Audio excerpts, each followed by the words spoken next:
இன்னைக்கு வந்திருக்கிற ஸ்பெஷல் பழம் என்னன்னா இதுதான் பெர்சிமன். திருநெல்வேலியிலே நம்மக்கிட்ட மட்டும்தான் இருக்குது அப்படின்லாம் புருட விட மாட்டேன். இருக்குது, ஒரு சில கடைகளில் இருக்குது.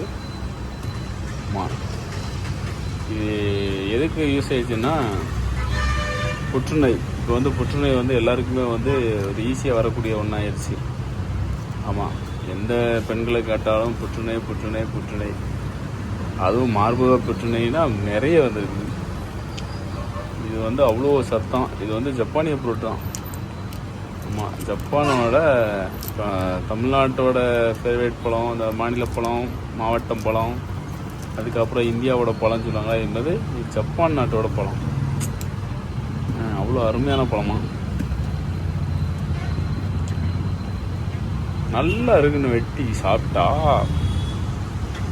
சாப்பிட்டு பாருங்க. நம்ம பழத்தை நம்மளே சொன்னால் நல்லா இருக்காது இல்லை?